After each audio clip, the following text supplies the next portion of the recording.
For a guy who was pretty busy being president, Reagan still managed to squeeze in some serious movie time. 363 films in just 8 years to be exact, according to Ronald Reagan Presidential Library and Museum. Whether it was a love for his Hollywood roots or just a way to unwind after dealing with the Cold War, the man knew how to pick a movie, but with hundreds of choices, some stood out more than others.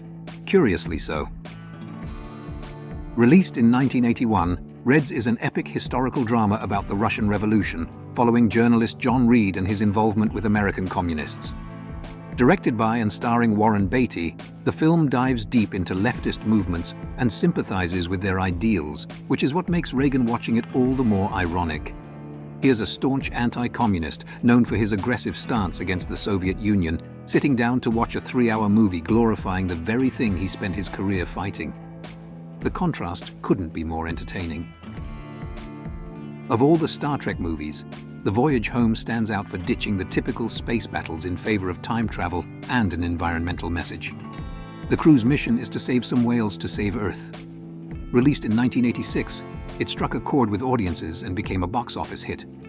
Funnily enough, Reagan watched this while championing his Strategic Defense Initiative, famously nicknamed Star Wars, a curious overlap between science fiction and real-life politics. If you know one thing about Reagan's Hollywood past, it's probably Bedtime for Bonzo. This 1951 family comedy stars Reagan alongside a chimpanzee, and the plot revolves around some light-hearted antics involving Reagan trying to teach Bonzo moral lessons. Seeing the president watch himself on screen while in office, that's movie trivia gold. You've got to imagine how surreal that must have been, leading the nation by day and watching your past self wrangle a chimpanzee by night. A groundbreaking action-adventure film, Raiders of the Lost Ark, set the bar for the entire genre. Directed by Spielberg, it introduced the world to Indiana Jones, a whip-wielding archaeologist taking on ancient artifacts, booby traps, and Nazis. The movie redefined the blockbuster formula with its non-stop thrills, and it still holds up today. Not to mention, it won 4 Oscars and helped launch Harrison Ford into superstardom.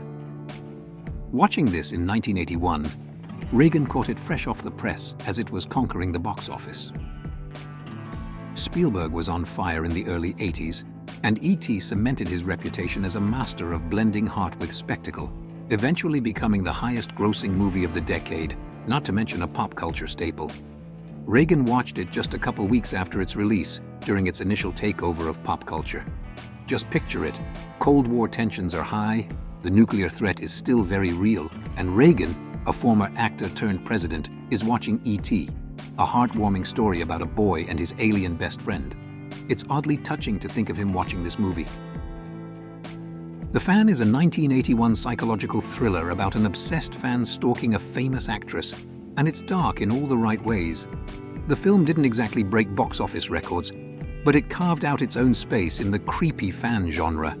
Now, considering Reagan was a former Hollywood star turned president, it feels a little too on the nose. After all, dealing with obsessive fans probably wasn't anything new for him.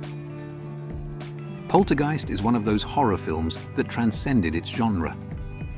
Directed by Tobe Hooper and produced by Spielberg, it delivered terror in the most American of settings, the suburban home. This film's combination of supernatural scares, iconic moments like the "they're here" line, and a deep sense of dread made it an instant classic. It was also a massive box office hit, redefining horror in the early 80s. Released just weeks before Reagan saw it, Poltergeist remains one of the most well-known horror movies of its era. This period drama based on a novel stands out for its unique structure. A story within a story, featuring 2 parallel plots in different timelines. Starring Meryl Streep and Jeremy Irons, it's a film that plays with narrative and character, giving it a distinct feel compared to other films from 1981. The film was critically acclaimed, with Streep's performance in particular gaining widespread praise and an Oscar nomination.